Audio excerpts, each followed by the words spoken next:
Mr. Ntsebezo, let me ask you the first question.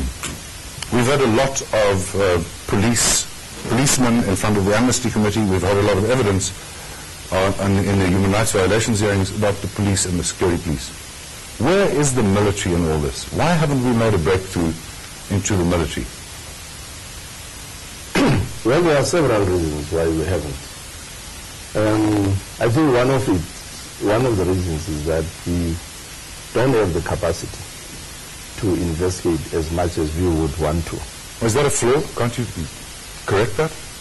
Well, as I've said previously to other people who asked that question, if I had 60 more investigators, I would still need investigators. Just to give you an indication of what the problems are, there was an occasion when we wanted certain specific documents from the military. We were not exactly sure what documents they are, but we knew that they are between a certain time period to a certain time period. And what we were told is that if the documents were to be put one next to the other, they would be 84 kilometers long. So we have to do a lot of homework and research to exactly know what exactly we want to be focusing on in order for us to make any significant breakthrough. There have been disclosures that have come in the very recent past, but unfortunately, I can't disclose that now. But can you tell us that there will be CCV people soon, and there will be Directorate Collection people soon? Or will those remain under the cloak? Well, I think most of these things are general knowledge. I mean, all the names of the CCB operatives are known. The Harms Commission dealt with them, the Goldstone Commission touched on them. I mean, they are popular names, or notorious names, depending on the viewpoint. Freddie Barnett, the rest of them. They are all known, but the problem has always been whether the information that we have about them can be converted into evidence. There's a difference. Information that cannot be authenticated remains information only. Some of them are rumors. But we're urging to get closer to them. All right, thank you. Let's go to the first question. Audrey. Kotse from Beeld. Mr. Ntsebezo, to follow up on that, are we ever going to know what happened in neighboring states? Is that being investigated? Yes, it is being investigated. In fact, I've been in discussions with high commissioners of the neighboring states. In fact, I've run across very important evidence regarding the operations of the South African Defence Force in Namibia, with photographs and everything. And I think within the next foreseeable future, we'll be making public disclosures about what we are investigating as far as that goes. We are in touch with Lesotho, Mozambique, Zimbabwe, and Botswana, and all those countries are indicating cooperation. Certainly, as far as investigations go, also as far as hearings go. Thank you. I want to know, you've been flaunting the idea that you will now go... Anki Samuel of the SABC Radio. Sorry, I'm Anki Samuel of the SABC Radio. You are flaunting the idea that you are now going also to investigate ANC atrocities. What exactly are you doing at this stage? Do you have, say for instance, a person in every region, or do you have a group that look after them? Are you going to focus as well on high-profile cases like you are doing with the police? Yes.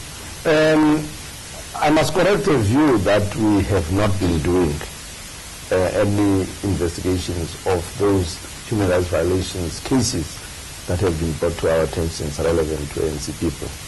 There have been ongoing investigations. In fact, as you possibly know, one of the more major showcase which would have shown ANC activists involved in human rights violations against IFP people has had to be cancelled because I am told there hasn't been much cooperation from the IFP side.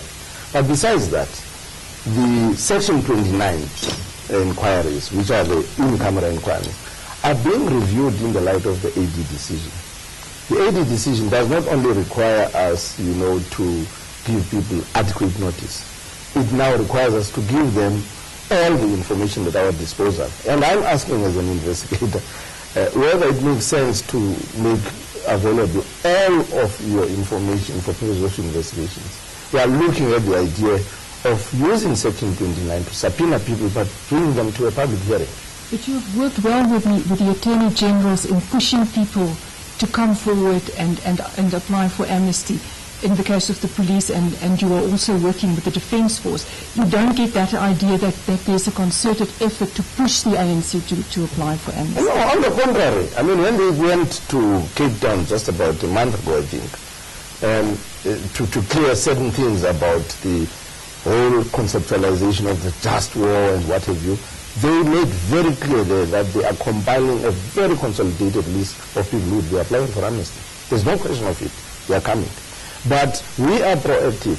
In the regions themselves, the regional heads of investigation units in the regions have been instructed to compile a consolidated list, and that list is going to be consolidated at the national office for purposes of subpoenaing people in the ANC. Can I ask a quick question to Dr. Faisal Randera? You're working on the ground in Gauteng, so you should get the feeling from the people.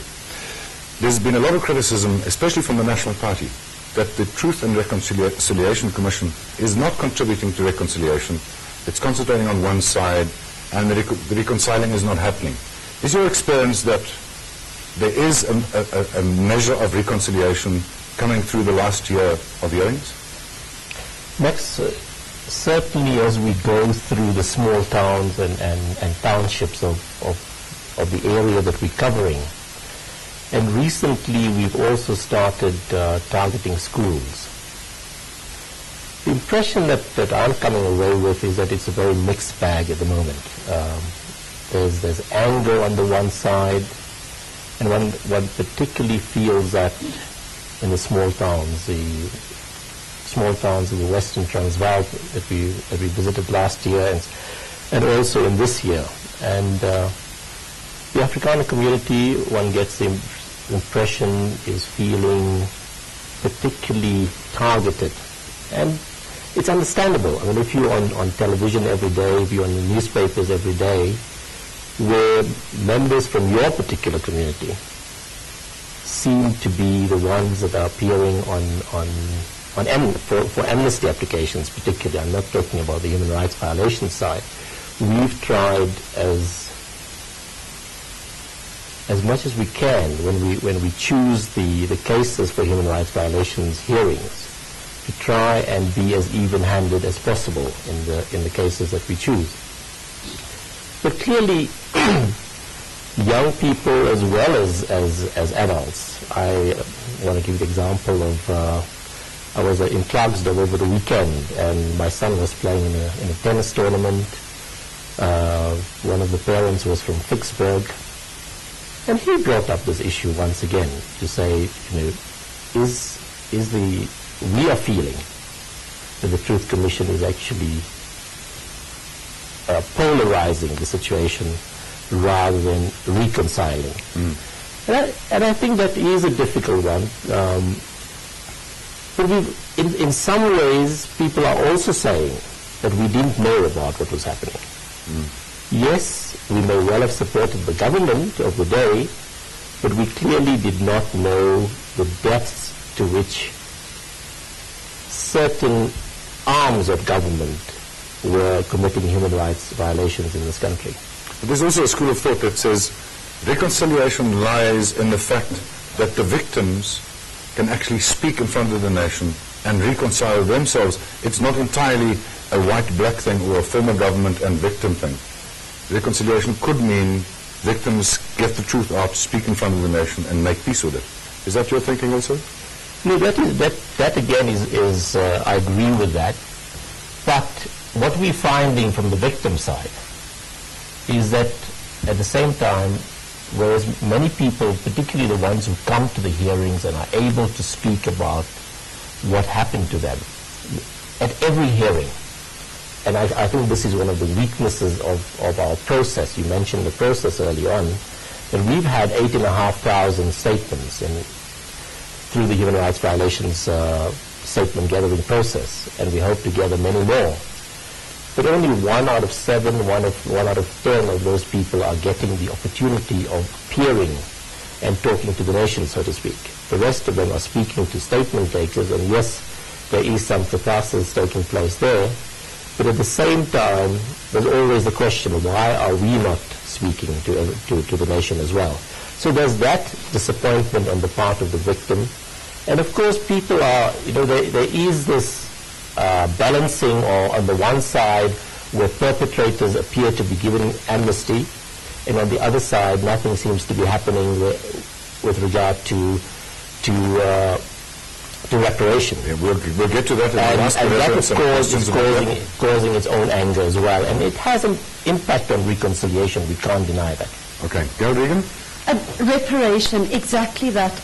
Increasingly there's an impression from people that for them a major part of reparation would be full disclosure, right? And if you listen to some of the comments that the National Party, for instance, has made around the Truth Commission process, I'm wondering, how are you as a commission going to go beyond confirmation of what is known? How are you going to satisfy the very real need out there to hear from the people who were handling the former government that they were responsible for some of these atrocities? You've had a secondary submission from some of the political parties. Is that taking us any closer towards the full picture? The tension that exists between what we call victims and perpetrators is a tension that will be held in place for some time. You need other stakeholders like the African churches creating the climate for disclosure, because unless you have both those groups pushing and assisting the people to kind of say the reconciliation depends not on the side of the victims only, but on the side of the victims knowing fully what took place. As victims indeed have said several times, if we knew the truth fully and if we knew who actually did this, we would have a forgiving kind of condition. And I think that tension is going to be with us for some time. Can I ask a very direct question about reparation? There is this perception that the R&R committee, as it's known, has done very little for victims the past year. What is the R&R committee doing at the moment for victims, and what has it done past year? First of all, the process of R&R coming out with a specific policy had to take a number of months, because it's like writing a dictionary before the language has been spoken. So we had to go through some of the experiences and begin to identify policy out of the utterances of the people. The most urgent things have been, right, the health of the people who are coming up, shelter, for instance, and also dealing with psychological and emotional issues. But that policy has now been put in place. The urgent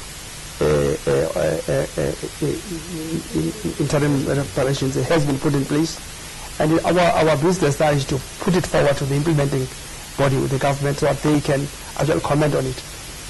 So far, some crucial moments have passed. In the beginning of last year, when you got to know the legislation, you realized that it was unfairly weighed towards the perpetrators. No one did anything. You didn't request to ask that the legislation be changed. After the first 6 weeks of hearings, people were upset in this country about what had happened. There was not one request to the Afrikaans churches to ask them, won't you come on Sunday and bring money if you want to? So that moment has passed. Now, tomorrow, this week, you want to compile a policy, but you also don't have the report. Say, for instance, you say children whose parents have been killed should get bursaries. By next year, you see that there's 10 million. How can you make a recommendation this week if you don't have the report? So it seems as if there's a disjunction between what is an urgent need and the R&R committee's capacity to deal with that on time. Of course, work has been going on in terms of when a hearing has taken place and we have identified people who need medical attention or need bursaries. All we were doing is to go to the already existing government structures to fast lane for bursaries and also facilitate the process in which a person, if a person needs a wheelchair, gets that on a fast lane than wait long, or pensions. So we have not, except that we haven't gone public about that, but we have been engaged day after day about that process. We revisit, we assess the health conditions and the emotional conditions, and and then recommend people to go to the relevant authority and assist them to get there. Will there be a breakdown at the end of this year, when the Truth Commission ends its activities? Will the R&R, the reparation and rehabilitation process, be able to go on beyond that? Or if you haven't helped somebody by Christmas this 1997, there's no help? No, we have said that our recommendation is that after the cut-off period, there may have been people who have missed coming to the Truth Commission, either because they come from an area which may not permit them to do so, or either that they were too young and therefore they were staying with parents, or they were orphaned. And suddenly they realized that they would have earned something from reparations. And we are saying that there should be a door kept ajar for that possibility. And that takes it away from our responsibility. We're saying the President should keep the door ajar for such an assessment. Next, can I add two points? One, to Anki's question of, did we actually go to the Afrikaans churches right from the beginning? And let me say, we have. In every hearing that has taken place, in our build-up to a hearing, we go out into the community and always try and involve all the churches, whether it's Afrikaans churches or other churches. So they have been part of the process right from the beginning. I want to add another part to what the Reverend was saying and to your question, which is, besides people who haven't actually been part of the process, let's just take the example of Soweto 76. We make a finding on the statements that have come in. And let me be honest, I think we have about 15 statements from parents, relatives of young people who died during that uprising. And we know that there were hundreds of children that were killed. And when we make a finding, are we only saying that it's only those 15 that can come forward and get, whether it be urgent interim relief, or can all those people? And I think the pendulum, if you like, is swinging to the position that we should recommend, when we make the recommendations, and there will have to be a desk that will have to be set up post the commission that will take applications from the parents and relatives of all the other children, similarly with the massacres that have taken place throughout the country. All right, Benedict, you wanted to comment? Yeah, Benedict, Special Report, SABC. Why have people like P.W. Botha not been subpoenaed to come to the TRC? Well, they don't have to be subpoenaed.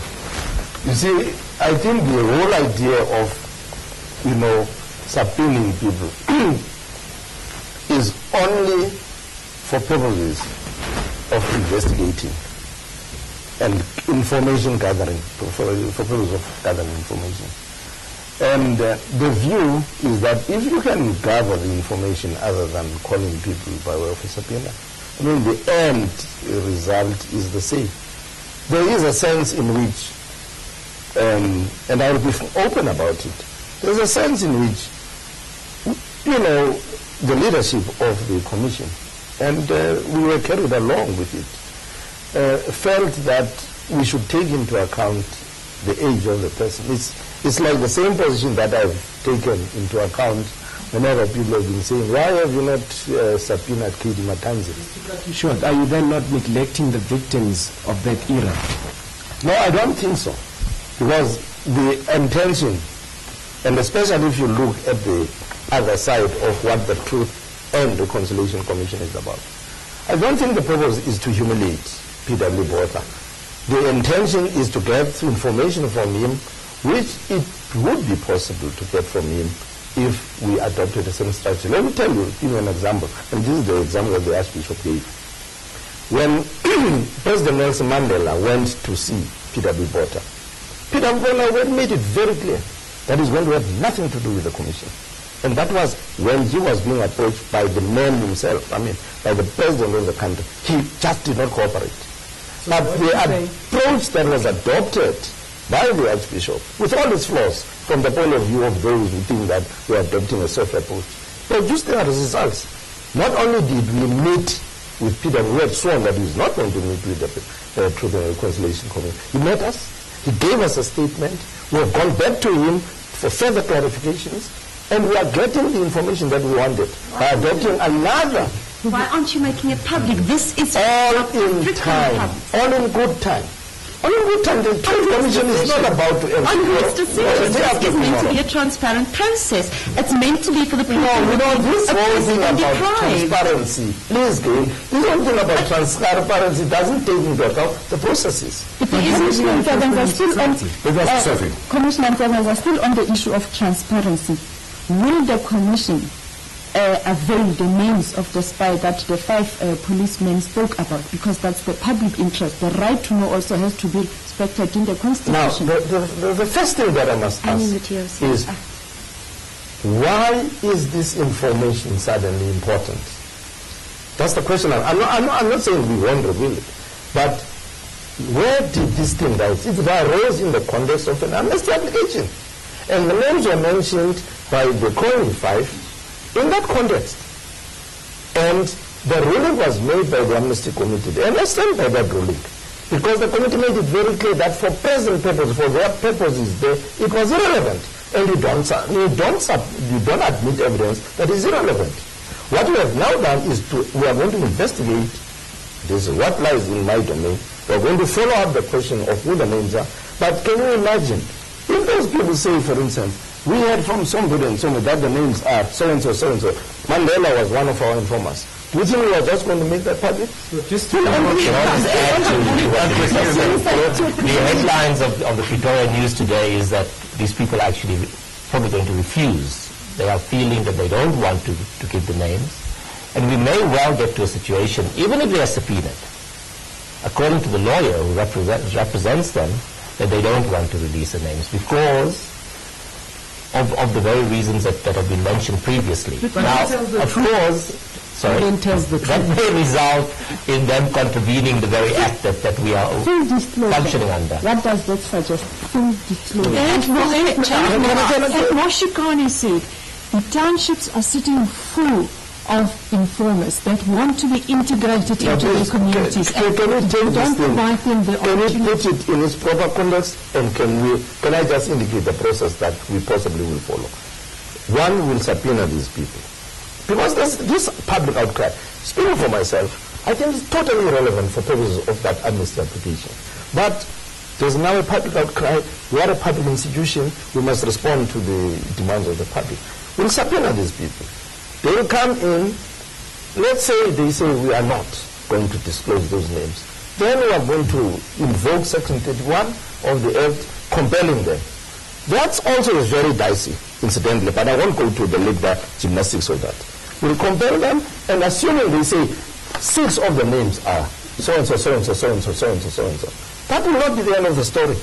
I will then have to say, if you say Mandela is your informant, just tell me the date when, give me the whole history, that why you say this is so. And thereafter, I would have to make those names available first to Mandela and say, this is what is being said about you, what do you say? And can you imagine if Jack Coney calls 19 people in support of the fact that Mandela is an informer, Mandela calls 50 more people, and where are we? Where is the process? Can I ask a question? Get a question from Robert Brandt first, from the Star. Our country is full of people like P.W. Botha and Raad and Vlok and Johan van der Merwe who are going to apply for amnesty. If these people get amnesty, and a lot of them will remain in public positions, government jobs, get state pensions, what are you going to do about that? Is there going to be a recommendation about that?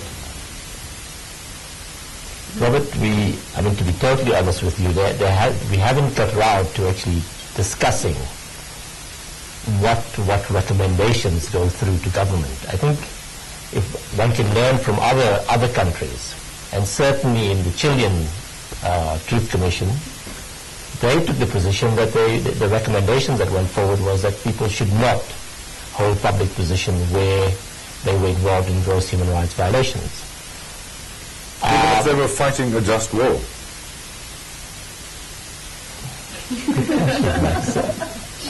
No, I don't have an answer to that particular one. Final question. Final question. Okay. Go.